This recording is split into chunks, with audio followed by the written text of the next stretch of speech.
जय हिंद प्यारे साथियों, स्वागत है आपका आपके यूट्यूब चैनल इंतजार स्टडी पॉइंट पर। दोस्तों, आज से हम स्टार्ट करने जा रहे हैं आप लोगों के लिए इडुकेटी कंपनी द्वारा 2026 में एसएससी जीडी में पूछे गए मैथ के इम्पोर्टेंट प्रैक्टिस सेट। ठीक है, तो स्टार्ट करते हैं पहला प्रैक्टिस सेट 28 अप्रैल 2026 में जो पूछा गया था उसकी शिफ्ट 1। ये रहा आप लोगों के सामने पहले क्वेश्चन। पहले खुद से हल करने की कोशिश करें, उसके बाद हम सोल्व करेंगे। तो सबसे पहले हम क्या करते हैं, हम लोगों को इकाई अंक सभी के अलग अलग दिखाई दे रहे हैं, तो हम इसको इकाई अंक से बनाने की कोशिश करते हैं। 8 7 15 और 15 में से 9 गए 6 प्लस 9 6 54, ये कितना का 5, 9 6 15 कितना का 5, 5 और 2 10, ये आ गया 0 और ये कितना इकाई अंक 4। तो 6 में से 4 गए 2, इकाई अंक आ गया 2। कौन से ऑप्शन में है? थर्ड ऑप्शन में। आगे चलते हैं क्वेश्चन नंबर 42। इसमें भी ऑप्शन में सभी में अलग अलग इकाई अंक दिखाई दे रहे हैं, इसको भी हम इकाई अंक से बनाने की कोशिश करते हैं। 8 में से 7 का 1, 2 दूनी 4 और 3 छंग 18, तो 11 दूनी 22। तो 4 और 1 5, 5 और 2 7, 7 में से 6 का कितने बचे मेरे भाई? 1, इकाई अंक आ गया 1। कौन से ऑप्शन में? ये रहा। आगे चलते हैं क्वेश्चन नंबर 43। 3 पंजे 15, ये आ गया 0.15 और इसमें ऐड करना 0.90 और माइनस करना 0.55। तो 0.90 में जब 0.15 ऐड करते हैं तो 1.05 आ जाएगा और इसमें से 0.55 माइनस करेंगे तो 0.5 इस क्वेश्चन का आंसर आ जाएगा मेरे भाई। Question number 44। ये 5 वर्ग 25, ये है 5 और 9 वर्ग 81 है 9।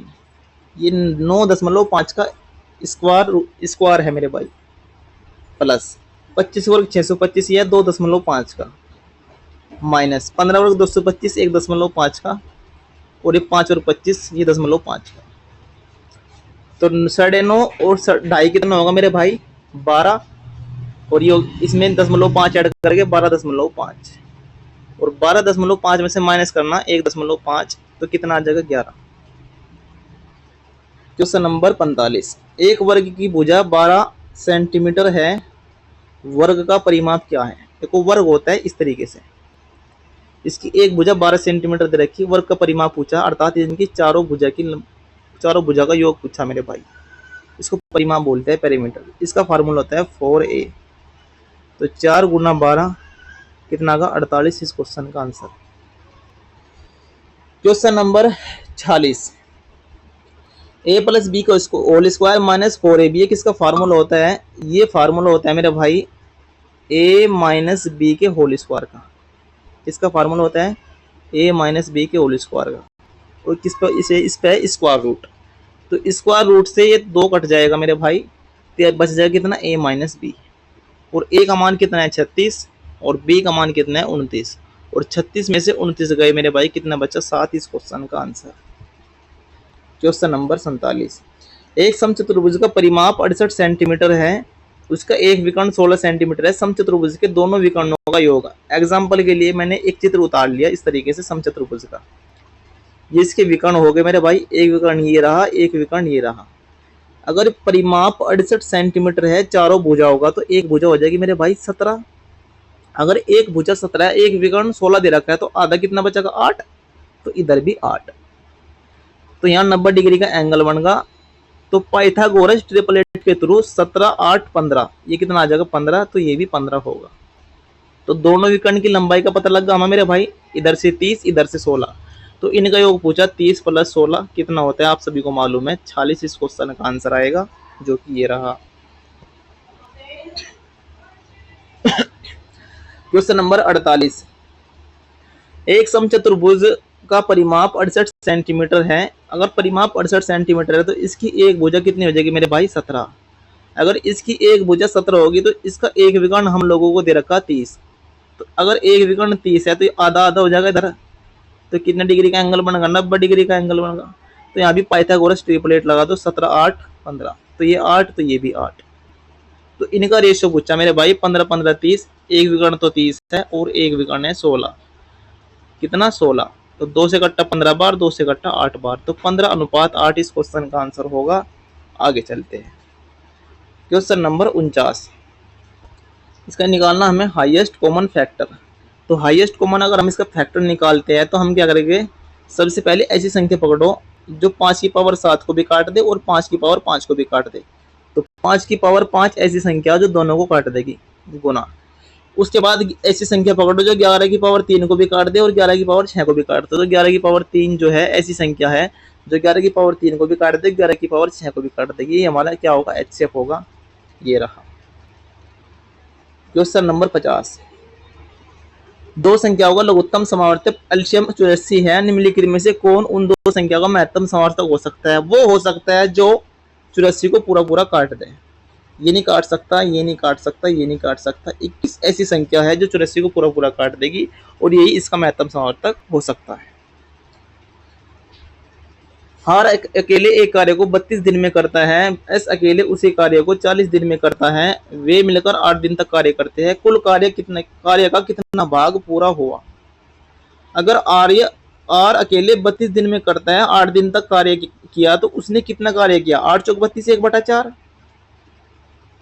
तो ऐसे ने कितना कार्य किया होगा? 8/40, 1/5।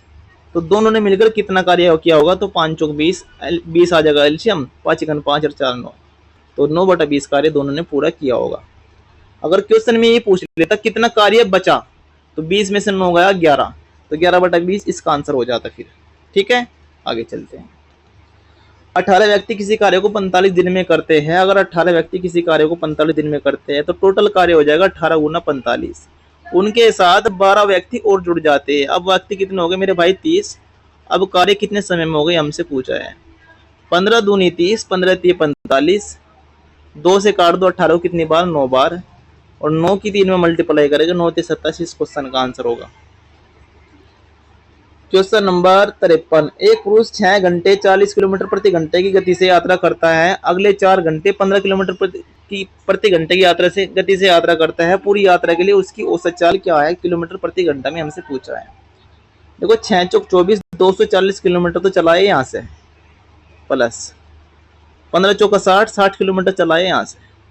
टोटल डिस्टेंस कवर करी इसने 300 किलोमीटर, और कितने समय में? 4 घंटे ये और 6 घंटे ये, 10 घंटे में मेरे भाई। और 300/10 का मतलब होता है 30 किलोमीटर प्रति घंटा इस क्वेश्चन का आंसर। Question number 54। एक रेलगाड़ी एक खड़े हुए खंबे को 20 सेकंड में और 400 मीटर लंबाई वाले प्लेटफॉर्म को 40 सेकंड में पार करती है। रेलगाड़ी की गति बताइए। सबसे पहले तो रेलगाड़ी की दूरी निकालो कितनी है, गति तो बाद की बात है। देखो चाल निकाली, चाल बराबर दूरी बटा समय। समय हमारे पास कितना है? 20 सेकंड। अगर हमें रेलगाड़ी की लंबाई पता चल जाए तो इसका आंसर निकल जाएगा। माना रेलगाड़ी की लंबाई टी है और ये 20 सेकंड में इसको कवर करती है, बराबर। अगर रेलगाड़ी 400 मीटर लंबाई वाले प्लेटफॉर्म को 40 सेकंड में कवर करती है तो खुद की लंबाई प्लस 400 मीटर प्लेटफॉर्म की लंबाई को कवर करने में 40 सेकंड का समय ले रही। तो मैंने चाल को बराबर कर दिया। तो 20 दूनी 40, ये 2 चले जाएगा मेरे भाई इधर क्रॉस में, तो कितना हो जाएगा? 2t, टी इसके पास आ जाएगा। तो टी में 2t में से टी का कितना बचा मेरे भाई? टी बचा। तो टी बराबर 400। तो ट्रेन की लंबाई 400 आगी, तो 20 सेकंड में उसको कवर कर रही, तो बटे में 20, तो 400/20, 400/20 का मतलब होता है 20 मीटर प्रति सेकंड। ये इसकी स्पीड हो जाएगी किसकी? ट्रेन की। Question number 55। क्वेश्चन नंबर 55 में x अनुपात y का मान पूछा मेरे भाई। ये है 4x + 3y बटे 4x - 3y बराबर 5/2। ये हो जाएगा 2 चौक 8 और 5 चौक 20, ये तो आ जाएगा 12x। 2 3 6 और 15, 5 3 15, ये आ जाएगा 21y। तो x अनुपात y कितना बच जाएगा मेरे भाई? 3 से काट दो, 3 7 21 और 3 चौक 12, 7/4। आगे चलते हैं। Question number 56। 4 संख्याएं 1:3:5:4 के अनुपात में हैं। इन संख्याओं का योग 52 है। सबसे बड़ी संख्या और सबसे छोटी संख्या के बीच अंतर, देखो सबसे बड़ी संख्या है 5 और सबसे छोटी संख्या है 1, इनके बीच अंतर पूछा अर्थात 4, 4 की वैल्यू पूछी। आंसर जो भी होगा 4 का मल्टीपल होगा, ये ऑप्शन 4 का मल्टीपल नहीं है। ठीक है, अब मैं क्या करता हूँ, इनका योग 52 दे रखा, तो क्वेश्चन के अकॉर्डिंग इन संख्याओं का योग कितना हो जाएगा, 4 5 9 और 3 12 और 1 13, इनका योग हो जाएगा 13 और 4 की वैल्यू हमसे पूछी है तो मल्टीप्लाई में 4, तो 13 चौका 52, 4 की 4 में मल्टीप्लाई करेंगे तो 16 इस क्वेश्चन का आंसर होगा। क्वेश्चन नंबर 57, एक वस्तु का अंकित मूल्य उसके क्रय मूल्य का 120% है, उसका विक्रय मूल्य अंकित मूल्य का 90% है, तो लाभ प्रतिशत क्या होगा। थोड़ा लैंग्वेज ट्विस्ट क्वेश्चन है, आप यहाँ से सीपी एमपी और एसपी ले लो मेरे भाई। क्वेश्चन में बोला है एक वस्तु का अंकित मूल्य क्रय मूल्य का 120% है, अगर क्रय मूल्य 100% है, हमेशा क्रय मूल्य को 100% माना करो, तो अंकित मूल्य कितना हो जाएगा 120%, और 120% तो विक्रय मूल्य अंकित मूल्य का 90% है, तो 120 का 90% कितना होगा, 12 में 108, ये हो जाएगा 108।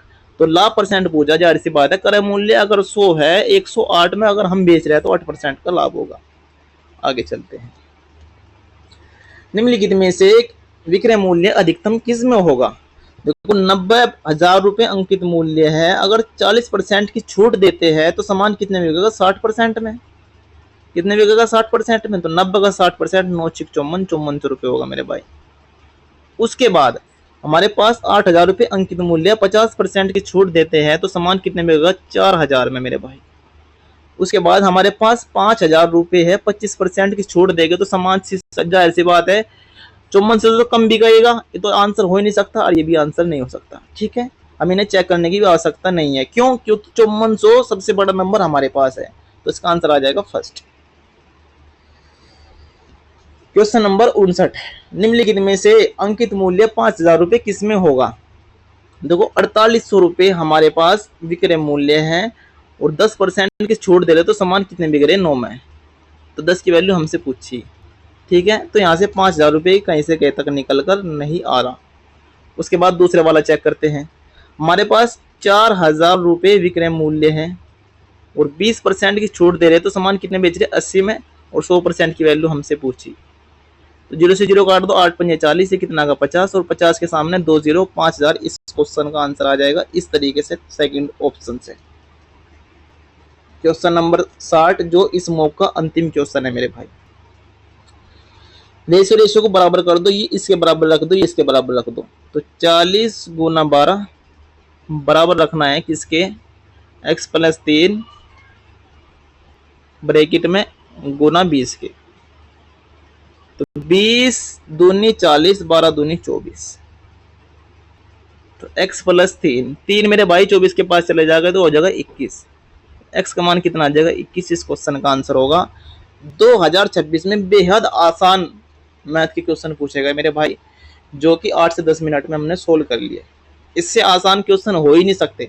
ठीक है, आप लोगों को ये प्रैक्टिस सेट कैसा लगा, अगर अच्छा लगा तो कमेंट में बताइए, मैं आगे का प्रैक्टिस सेट आप लोगों को कराऊंगा। धन्यवाद मेरे भाई।